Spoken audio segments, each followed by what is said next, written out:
할렐루야. 네. 아멘.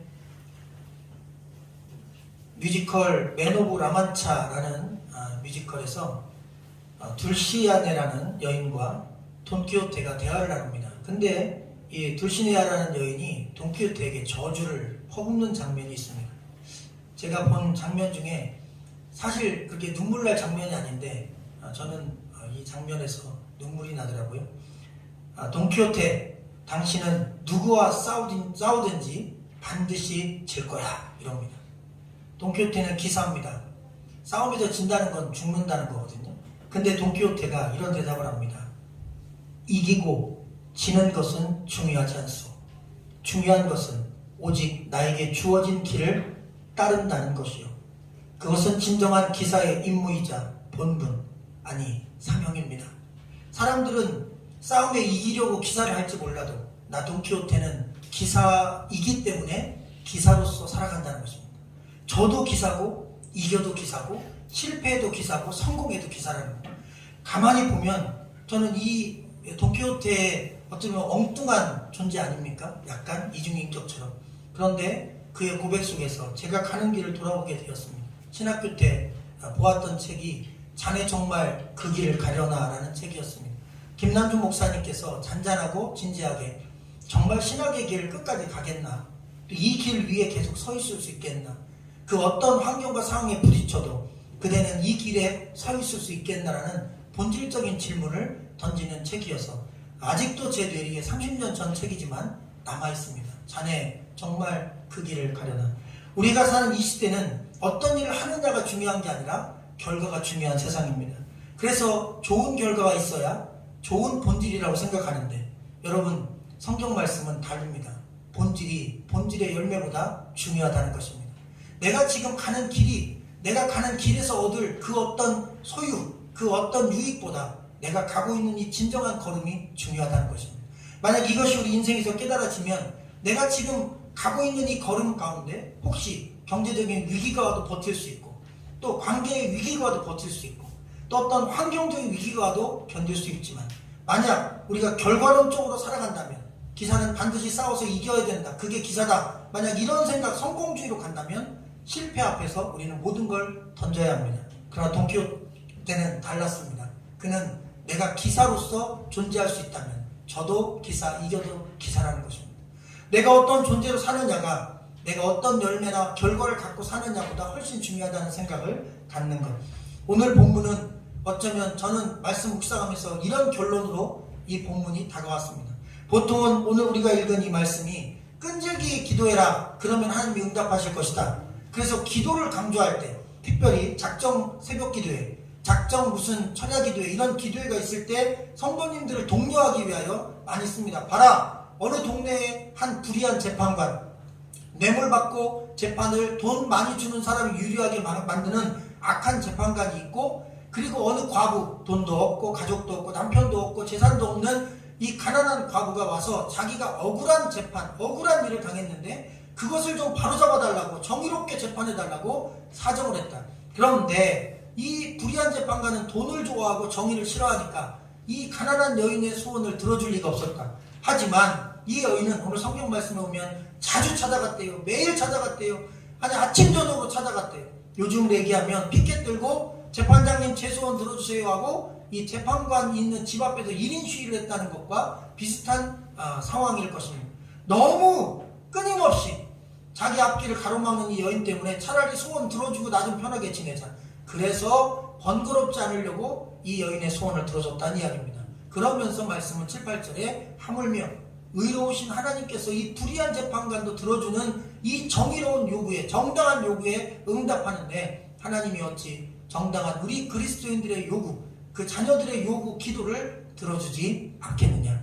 그래서 보통 이 본문은 기도를 해라 열심히 해라 자주 해라 꾸준히 해라 그리고 끈질기게 해라 그러면 하나님도 응답해 주신다 이렇게 매듭을 지어나갔습니다. 하지만 이 본문은 그보다 훨씬 더 깊은 의미가 있습니다. 기도를 본질로 볼 때 기도 응답을 결과로 볼 때 기도가 기도 응답보다 더 중요하다는 것입니다. 내가 현재 가는 길이 그 길에서 얻어지는 내가 원하는 결과보다 훨씬 중요하다는 것입니다. 자, 1절 말씀을 살펴볼까요? 다 같이 읽어봅시다. 시작. 예수께서 그들에게 항상 기도하고 낙심하지 말아야 할 것을 비유로 말씀하여. 여러분, 유대인들은 기도의 도사들입니다. 전에도 저희 말씀 한번 나눌 때 유대인들이 기도 굉장히 열심히 한다고 말씀드렸는데, 특별히 하루 3번 기도합니다.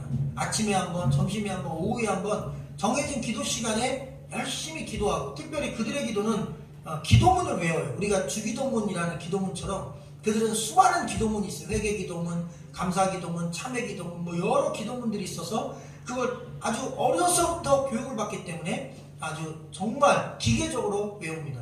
그러다 보니 오전 9시에도 외우고 또 12시에도 외우고 오후 3시에도 외우고 집에서나 아니면 성전에 직접 올라가서 이렇게 열심히 기도합니다. 유대인의 기도 방법입니다. 하루 3번 정해진 기도 시간이 있어요. 근데 예수님은 파격적이셨어요.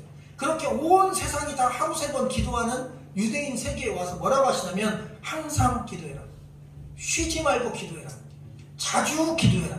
본인도 뭐 새벽에도 기도하고 철야 기도도 하고 밤에도 기도하고 낮에도 기도가 필요한 영혼들은 사실 귀신을 쫓아내는 것도 어찌 보면 기도잖아요. 그래서 선포해서 쫓아내시고 밤낮 없이 그렇게 기도하는 모습을 보여주셨어요. 그래서 유대인들에게는 굉장히 충격적이었어요. 예를 들면 저희 교회 같은 경우입니다. 아까 광고했지만 성탄 전날 예배가 없는 교회입니다. 이단은 아닙니다. 제가 부교육자 생활 오래 했습니다. 15년. 그러면서 이 부교육자의 마음을 알았어요. 토요일날 성탄절일 때 24일 금요일날 성탄절 2부 순서를 진행합니다. 물론 뭐 성도님들 그날 잠깐 오셔서 참여하고 다음날 성탄 예배 드리지만 부교육자는 한 달을 준비합니다. 그리고 토요일날 또 성탄절을 맞이해서 열심히 섬깁니다. 그러면 바로 집에 가는 게 아닙니다. 성도님 가시지만 주일 예배를 또 준비하는 거예요. 그리고 주일날 새벽 예배, 오전 9시 예배, 11시 예배, 오후 2시 청년 예배, 그다음 저녁 7시 예배를 드리면 저의 이 성탄절 일정이 끝납니다. 월요일날 성탄절일 때는 더 정말 고통스럽습니다. 왜냐하면 금요 철야부터 시작합니다. 그러면 토요일날 2부 순서부터 쭉 진행하고 나면 정말 월요일 밤에 녹초가 되는데 전 또 학교에 출근하잖아요. 직장인이었으니까. 그럼 나사렛 대학교에 화요일날 화요 교직원 예배가 산뜻하게 아침에 있어요. 그럼 새벽 예배 학생들하고 5시 하고 또 드립니다. 그런 과정을 겪다 보니까 직장 사는 분들이 참 쉴 날이 없으시거나, 목회자 입장에서는 딱 예배 드리면 뭐 월요일 쉬고 주중에 또 여유가 있지만, 그래서 개척하면 성탄 주일 예배를 드리자. 아시겠지만 성탄절이 진짜 예수님 생일 아닙니다. 임의로 몰라서 정한 거니까 나쁘지 않습니다. 성탄절 예배를 드리는 것도 좋습니다. 그런데 우리 교회는 성탄 주일 예배를 성탄절 대신 예배로 드리자. 그렇게 마음먹고 저희 교회가 개척하고 지금까지 그렇게 진행하고, 앞으로도 특별한 변동이 없으면 아주 특별한 뭐 행사가 있다면 몰라도 갈 예정입니다. 여러분 좀 이상하게 생각할 수 있어요. 성탄절 예배가 없는 교회에. 잘 설명을 해주시면 됩니다. 우리 교회는 그런 의도가 아니라 이단이 아니라 정상적인데 이런 목사님 마인드가 있더라. 그래서 직장인들 배려한 차원에서 좀 연휴 하루 더 쉬고, 그래 주일날 예배 오니까 성탄주일 드리자, 이렇게 설명하시면 됩니다. 여러분 예수님 당시에 전부 다 3번 기도하는데 예수님이 자주 기도하잖아요.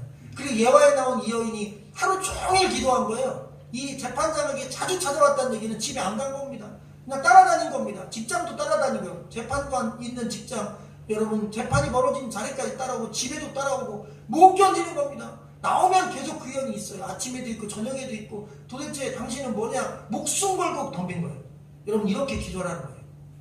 그랬더니 그 기도가 이루어졌다는 얘기 아닙니까?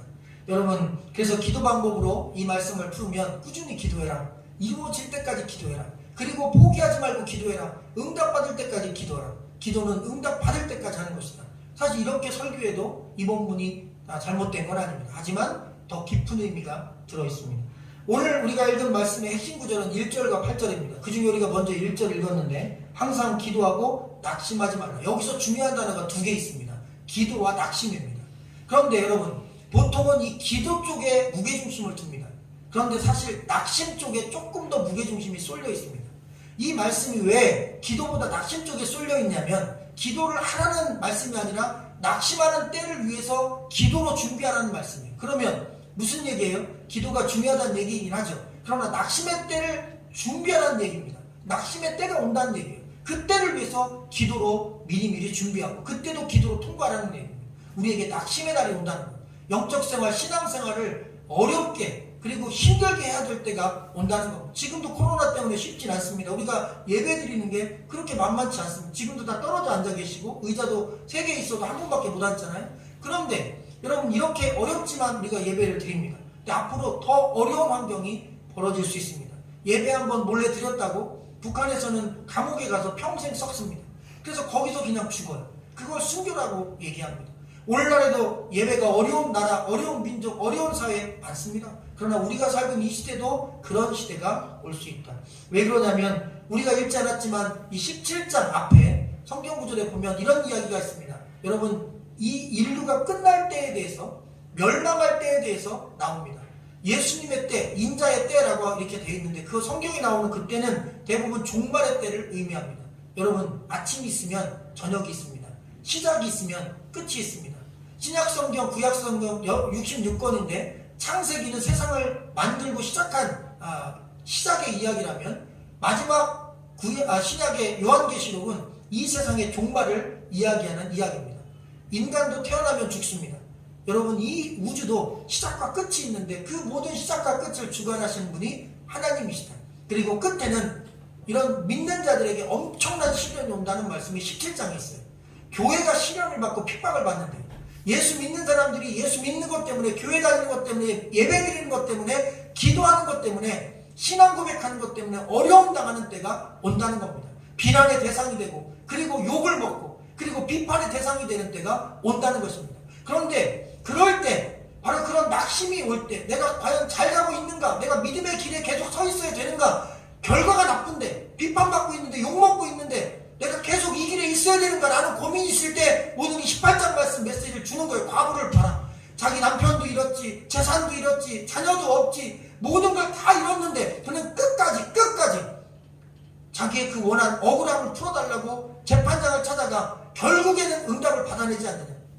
마찬가지로 하나님의 그 정의로움, 하나님의 말씀이 이루어지는 날을 기대하며 하나님의 뜻이 이 땅에 이루어지고 내 영혼에 이루어지는 날을 기대하며 끝까지 포기하지 말고 기도하며 낙심의 때를 돌파하라. 오늘 말씀은 그런 핵심적인 메시지가 들어있습니다. 자, 2절 3절도 같이 읽어볼까요? 시작. 이르시되 어떤 도시에 하나님을 두려워하지 않고 사람을 무시하는 한 재판장이 있는데 그 도시에 한 과부가 있어 아주 그에게 가서 내 원수에 대한 나의 원한을 풀어줬소서 하다. 여러분 막장 시대가 어떤 시대냐면 재판이 불법적으로 이루어지는 시대입니다. 돈만 있으면 살인자가 살인 안 한 게 되고 돈만 있으면 여러분 아무 죄가 없는 사람이 감옥 가는 세상, 그게 막장 세상입니다. 어쩌면 우리가 살고 있는 지금 우리 이 대한민국의 현실은 너무너무 좋은 현실입니다. 그래도 약자를 보호하려고 하고 제가 여러 주변 근로자들을 뵀는데 회사에서 이렇게 쫓겨난 분들 있잖아요. 제 지인들 중에 기도 부탁을 해서 기도를 같이 한 분들 여럿 있어요. 한 2년 걸렸어요. 근데 단 한 번도 제외되지 않고 이 큰 기업에서 쫓겨났던 분들, 억울하게 밀려났던 분들이 전부 다 모든 판결이 2심, 3심 가서 다 회복돼가지고 복권되고 회사로 돌아오고 직장으로 돌아오고 그 2, 3년 동안 자기가 받지 못한 임금을 통째로 주더군요. 그리고 법정 소송 비용도 통째로 받더군요. 그래서 다시 열심히 직장을 살고 있다고 목사님 기도해줘 고맙다고 자기가 살았다고 이런 연락들을 받았어요.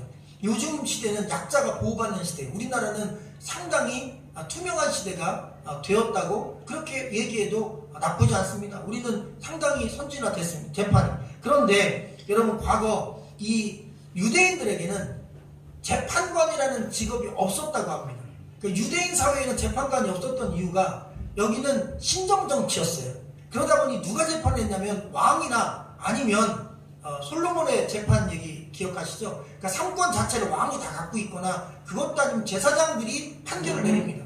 그러니까 종교 쪽에서 판결을 내리거나 아니면 왕이 판결을 내리지 사법부가 독립되어 있지 않았어요. 그런데 이 로마가 제국이 온 나라를 이 중근동 일대를 지배하면서 이스라엘도 지배당하면서 이 유대 나라도 로마 제국령이 되면서 로마의 법이 들어왔어요. 그러면서 재판을 하게 된 것입니다. 그 재판은 재판관이 하게 된 것입니다. 그 재판을 판결을 내는 사람이 필요했던 거예요. 그런데 로마에서 이 자리에 나오는 게 상당히 고위직이거든요. 그러다 보니 매관매직이라는 게 있습니다. 그러니까 로마에서 별 볼 일 없는 사람이 돈이 많아요. 그런데 유대의 총재판장이라는 얘기는 우리를 얘기하면 뭐 사법부의 수장 아닙니까? 헌법재판소 소장 같은 사람. 그런 자리에 누가 가야 되는데 로마인이 가야 돼. 오늘 말씀에 보면 하나님을 무시하는 자, 두려워하지 않는 자, 그러면 이 사람은 유대인이 아닌 것입니다.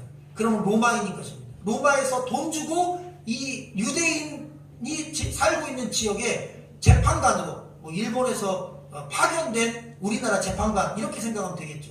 그런 파견직 재판관이었어요. 그러니 돈 주고 자리를 샀어요. 그러면 돈 받고 재판해야죠. 왜? 자기가 투자한 금액 이상을 회수해야 되는 겁니다. 그럼 재판이 온전할 수 있습니까? 돈 많이 주면 이기고 돈 적으면 지는 거예요. 돈 없으면 여러분 무조건 지는 겁니다. 그래서 돈 있는 자, 권력 있는 자가 재판에 승소하고 없는 자들은 무조건 패소해요. 왜? 재판관들이 전부 다 돈에 의해서 움직이는 완전히 망한 세상입니다. 악한 세상입니다.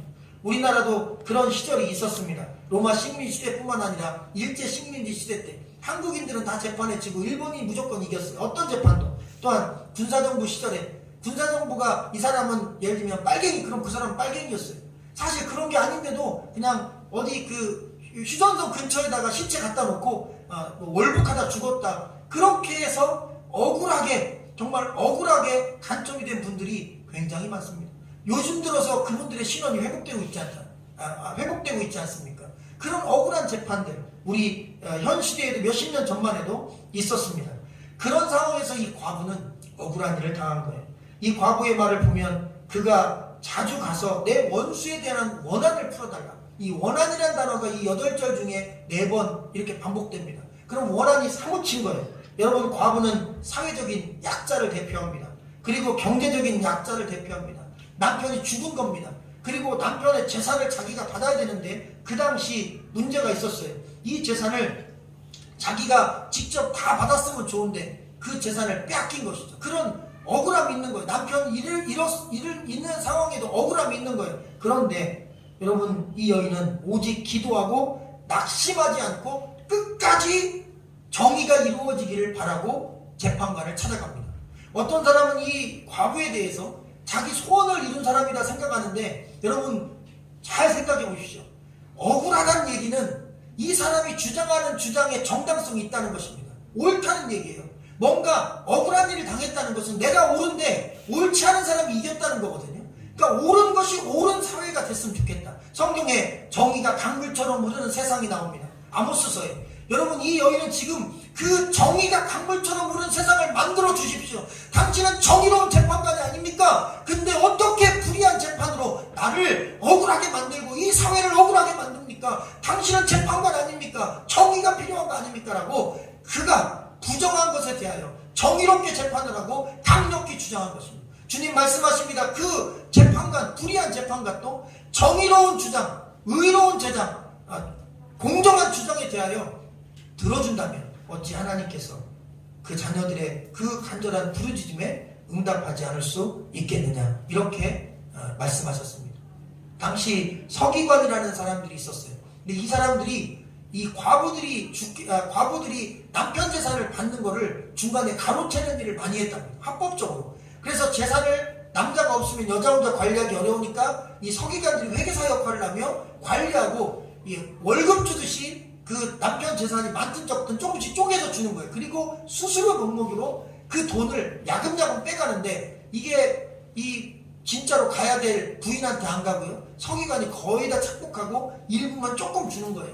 그 남편도 억울하게 죽었는데 재산도 다 뺏겼고, 그는 정말 이 세상에서 더 이상 살아갈 수 있는 경제적인 능력도 안 되는 상황입니다. 그런 아픔과 원한을 갖게 된 것입니다. 오늘 말씀에 원한을 풀어주소서라는 말씀은 원래 뜻은 복수하다 또는 공정한 재판을 열어달라는 의미입니다.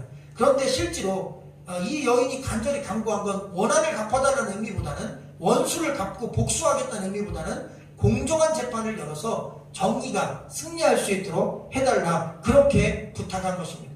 여러분, 그러면서 그는 끝까지 매달려서 이 낙심의 때를 통과했습니다. 그리고 여러분, 우리의 신앙생활의 여정 가운데도 우리도 언젠가 이런 낙심의 때를 만날 때가 있습니다. 신랑 되신 예수님을 잃어버리고, 믿음의 대상인 신앙을 잃어버리고, 교회를 잃어버리고, 예배를 잃어버리고, 영적인 과부가 되어 영적인 약자가 되어 우리가 하나님께 호소하며 기도하며 이 어려운 낙심의 때를 건널 때가 온다는 것입니다. 자, 4절과 5절을 같이 한번 더 읽어볼까요? 시작. 그가 얼마 동안 듣지 아니하다가 생각하되 내가 하나님을 두려워하지 않고 사람을 무시하나 이 과부가 나를 번거롭게 하니 내가 그 원한을 풀어주리라. 그렇지 않으면 늘 와서 나를 괴롭게 하리라. 이 번거롭게 하다라는 번역이 원어상 직역을 하면 바로 그냥 번역하면 눈밑을 때려 멍들게 하다, 과격하게 폭행하다는 뜻입니다. 그러니까 과부가 재판장에게 폭행을 했다는 얘기예요. 근데 사실 현실적으로는 불가능한 거죠. 과부는 아무것도 아니고 이 재판관은 호위병들이 다니는데 어떻게 폭행을 합니까? 그러면 진짜 눈을 폭행한 게 아니고 진짜 이 주먹으로 때린 게 아니라 그의 인격, 그의 사회적 지위를 때린 거예요. 당신은 재판관인데 불의한 재판으로 나를 억울하게 했지 않았느냐라고 하며 이 사실을, 부정한 재판 사실을 온 세상에 계속 말하고 다닌 거예요. 그러니 마치 눈에 멍이 들듯이 이 재판관의 자기 어떤 사회적 지위에 치명적인 멍이 들기 시작합니다. 그래서 계속 상처를 입는 거예요. 이대로 가다가 내 자리도 위협이 되고 로마에 누가 투고를 하게 되면 자기가 쫓겨날 수도 있겠다는 두려움까지 갖게 된 것입니다. 그런 상태가 되니까 이 불의한 재판관이 이 여인 과부의 소원을 들어준 것입니다. 자, 이 소원이 이루어진 배경에는 자주 가서 그를 괴롭게 한 이유도 있지만 누구도 자주 간다고 해서 들어주지 않습니다. 자주 가도 안 들어줘요. 근데 어떨 때 들어주냐면 정당할 때 들어줍니다. 정당한 요구를 했다는 거예요. 내가 진짜 억울하게 당했고 내가 진짜 옳은데 옳지 않은 자가 이겼고 옳은 자가 졌으니까 이걸 바로 잡아달라. 그걸 가지고 붙잡고 끝까지 간 거예요. 여러분, 정당한 요구는 끝까지 주장하면 이루어진다는 메시지가 들어있는 것입니다. 여기서 말하는 이 정당한 요구는 하나님의 말씀과 비유할 수 있습니다. 하나님의 말씀은 반드시 이루어지는 진리라는 것입니다. 우리가 그 말씀을 낙심의 때에 또 신앙의 위기 때에 끝까지 붙잡고 그 진리의 말씀이, 정당한 말씀이, 그 생명의 말씀이 이 세상에서 이루어지도록, 내 삶에서 이루어지도록, 그래 믿는 자들이 억울한 일을 당하고 있지만 주님, 이 하나님의 말씀이 정의임을, 진리임을 주님께서 반드시 보여줄 걸 난 믿는다는 믿음의 고백이요, 그걸 믿기 때문에 끝까지 흔들리지 않고 견딜 수 있다는 것입니다. 여러분, 이 진리의 말씀이 여러분 온전한 정의고 진리임을 믿으시기를 주의 이름으로 간절히 축원합니다. 8절 말씀을 끝으로 읽어볼까요? 시작. 내가 너희에게 이르노니 속히 그 원한을 풀어주시리라.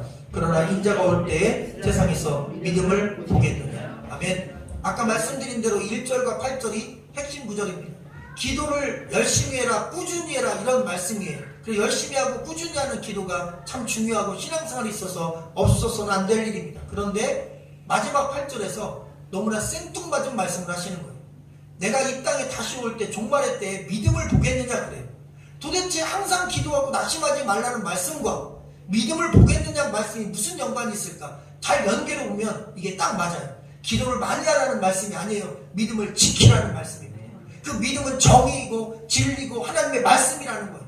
우리 안에 이 과부처럼 옳은 것, 정의로운 것, 진리의 말씀을 품고 있으면 세상이 우리를 다 공격해서 너는 불의한 거야, 너는 잘못 믿는 거야, 교회 예배드리면 안 돼, 믿음 생활하지 마, 천국은 없어, 창조론은 가짜야, 진화론이 진짜야, 어떤 공격과 어떤 위협이 와도 믿음, 진리, 정의, 하나님의 그 말씀을 가슴에 품고 이 과부처럼 끝까지 주여, 불의한 재판관을 찾아가든 내가 정의로운 하나님께 나와 이 하나님의 말씀이 이루어지기를 기도합니다. 하나님의 교회가 유일한 소망임을 이 땅 모든 백성이 아는 날이 오게 하여 주옵소서. 예수님만이 온 인류의 유일한 구원자임을 온 인류가 깨닫는 날이 오게 하여 주옵소서. 하나님, 교회가 핍박받고 있습니다. 이 교회와 예배가 보존받고 보호받는 날이 오게 하여 주시옵소서. 할렐루야. 바로 그렇게 간절히 기도하는 믿음의 사람을 마지막 때에 보겠느냐라는 말씀입니다. 여러분, 시련이 오면 믿음이 없는 자는 교회를 떠납니다. 낙심의 때가 오면 믿음이 없는 자는 예배를 떠납니다. 그리고 위협이 오면, 어려움이 오면 하나님부터 버립니다. 그러나 믿는 자는 이 과부처럼 남편 빼앗기듯 교회를 빼앗기고 또 자녀 빼앗기고 재산 빼앗기듯 예배를 빼앗기고 신앙을 빼앗기는 엄청난 시련 속에서도 그 말씀, 정의, 진리, 하나님이 내게 주신 그 진리의 말씀을 붙잡고 끝까지 정의롭고 의로우신 하나님께 기도하며 그 낙심의 때를 통과하여 반드시 그 말씀이 이루어지는 날을 보게 된다라고 하는 말씀입니다. 제가 좋아하는 말 중에 사람은 사라져도 그가 드린 기도는 남는다는 말이 있습니다. 여러분, 사람은 언젠가 살았습니다. 우리 부모님이 기도하다가 돌아가셨어요. 그럼 그 부모님은 사라지셨죠. 근데 그 부모님의 기도가 남아요. 제가 목회하고 있는 목사님들을 보면 여러분 1대째 목사님들이 상당히 고생을 많이 합니다. 부모님이 신앙생활 안 한 분이 목사님 되시면 굉장히 어려운 과정을 통해 목회를 막 자리를 잡아가요. 근데 2대, 3대째 목사님 자녀들은요, 그 1대째 목회 어렵게 하는 분에 비해서 상당히 수월하게 목회가 풀리는 거예요. 교회도 막 빨리 부흥해요. 그리고 자리도 막 금방 잡아요. 그래서 사람들은 무슨 일이지? 아빠가 도와줬나? 아니요. 그 기도가 그를 돕는 것입니다. 그 부모님의 기도가 영적으로 대물림이 됩니다. 참 신기하죠. 부모의 기도가 자녀를 위한 기도가 그 부모가 세상을 떠나도 기도는 남는다니까요. 여러분, 그러니 기도하라는 것입니다. 여러분이 생명과 호흡이 있을 때 아직 믿지 않고 있는 부모님이나 자녀나 남편이나 가족이나 아내를 위하여 기도하면 그 기도가 남는다는 것입니다. 기도는 눈처럼 쌓입니다. 눈이 별 볼 일 없죠. 가볍죠. 소프트하죠. 그런데 여러분, 그 눈이 지붕 위에 쌓이면 5톤, 10톤, 나중에 100톤이 되어 건물도 붕괴시킵니다. 기도는 쌓이는 눈과 같습니다. 그래서 싸우십시오. 자주 싸우십시오. 우리 안에 진정한 믿음, 진리, 정의만 있다면 여러분 그 쌓인 기도는 반드시 이루어집니다. 오늘 메시지는 그 메시지를 우리에게 전해주고 있는 것입니다. 지난주에 우리 소리엘 장혁재 교수님 통해서 우리 3주년 예배를 드렸습니다. 한 10년 전쯤 나자렛대학교 채플에 이 소리엘 장혁재 교수님을 제가 초빙을 해서 그때 아주 가깝게 하루 종일 만났어요. 채플을 4번을 드립니다. 아침에 2번, 점심 먹고 2번. 그래서 4번을 똑같은 예배를 드려요. 제가 마지막 예배 드리면서 장 교수님께 말씀드렸어요. 저희 학교 채플 주강서로 쭉 오시면 좋겠다고. 제가 드리면서 이런 마음에 확신이 들었어요. 이분이라면 대학 채플 살리겠다고. 그런 희망과 가능성을 봤어요. 이 안 믿는 한 7, 80%, 90% 안 믿는 학생들이 있는 상황에서 저렇게 찬양을 함께 할 수 있고, 그리고 학생들에게 이 영적인 커뮤니케이션이 가능하다면 저분이라면 우리 학교 채플 살리겠다. 근데 지금 나대 채플, 또 뭐 호소대 채플, 또 안양 있는 본교 성결대 채플, 서울 숭실대 채플, 한 학기에 8,000명씩, 매주 8,000명씩 말씀을 전하는 귀한 채플 전문 사역자가 되셨잖아요. 제가 일주를 했습니다. 저는 굉장히 부족합니다. 감사합니다. 지난주에도 뭐 인도해 주셨다고 감사하게 말씀하셨는데 하나님이 감동을 주신 거예요. 그래서 동역을 하게 되었고, 제가 개척하면서 김 목사님과 함께 교회를 섬기고 싶다 해서 장 교수님이 저희 교회에 오셔서 감사히 사역을 하고 계시고, 지금 애틀란타 미국에서 연락을 어제 주셨는데 미주 사역 열심히 하고 계시답니다. 여러분, 근데 저도 나사렛대학교 15년 동안 채플 사역을 했지 않습니까? 참 열심히 했습니다. 없는 새벽 예배 혼자 했고, 학생들과 방학 때 학생이 없는 새벽 예배 혼자 했고, 그래서 날마다 사실 공 예배도 아닌 예배 드리고 수요 예배도 없는데 만들어서 드리고 채플 다 드리고 주말에 교회 봉사하고 열심히 했습니다. 그런데 시간이 지나면서 내가 이렇게 열심히 한 게 무슨 열매가 있을까? 밤낮 없이 기도한 게 무슨 열매가 있을까? 뭐 이런 생각도 꽤 많이 들었어요. 그러면서 50살 되기 전에는 교회를 개척해서 이제 내 목회를 해야 되겠다. 왜냐면 이 대학 채플은 다 좋은데요, 결과를 못 봐요. 다 졸업하고 나가니까 피드백이 없어요. 그래서 나는 죽도록 열심히 했는데 우리 둘째 딸 선율이가 아기 때 울면서 아빠는 학교쟁이래요. 아침에 나갔는데 점심 먹고 나가더니 저녁 먹고 나갔는데 지금 또 나갔대요. 그날 수요일이에요. 그러니까 새벽 예배 나갔다 들어와서 아침 먹고, 아침에 출근했다 점심 먹고, 점심 먹고 나갔다 저녁 먹고, 저녁 먹고 저녁 수요일에 또 나간 거예요. 그랬더니 아빠는 학교쟁이래요. 그럼 막 울었어요. 그 동영상이 있어요. 저도 눈물이 나더라고요. 저는 학교에 아주 미쳐서 살았습니다. 열심히 기도하고 살았습니다. 생각해보니 저는 떠났지만 제 기도는 남아있겠다고 생각이 들었어요. 그리고 저는 사실 2주 전에 오늘 우리 교회에 등록하신 두 분 선생님과 말씀 나누며 제가 정말 수고한 게 헛되지 않다는 생각을 했어요. 왜냐하면 두 분 선생님들이 사실 기독교 배경을 갖고 학교에 오신 게 아니라더라고요. 그 김 목사님 채플 쭉 들었대요. 할렐루야. 우리 두 분 선생님이 제가 채플 인도하는 한창 시절에 2010년대 초반에 학교 다니셨으니까 그때 채플에 이렇게 들어오신 거죠. 그리고 또 기독교 관련 직장에 또 오셔서 또 이렇게 교회를 나오시게 되고, 그리고 그렇게 말씀을 나누다 보니까 피드백이 없지만 이렇게 하나님 보내주신 피드백이 있구나. 다른 것도 많지 않겠나. 그러면서 저는 희망을 갖습니다. 그리고 아까 동큐트 얘기했는데 그 이야기가 제 가슴에 남는 거예요. 자네 아직도 그 길에 서려나. 열매가 있냐 없냐에 흔들리지 않고, 성공했냐 안 했냐 그런 거에 흔들리지 않고, 목회 길 끝까지 가겠냐. 진중하게 눈물로 감사하며 그 길에 지금도 서 있음에 감사하고. 여러분 간곡히 부탁드립니다. 믿음의 실현의 시기가 올 것입니다. 예배 드리기 어려운 시기가 앞으로 더 심하게 올 수 있어요. 교회 다니는 게 눈치 보이는 시기가 올 것입니다. 그래도 그 믿음의 길에 설 수 있겠나.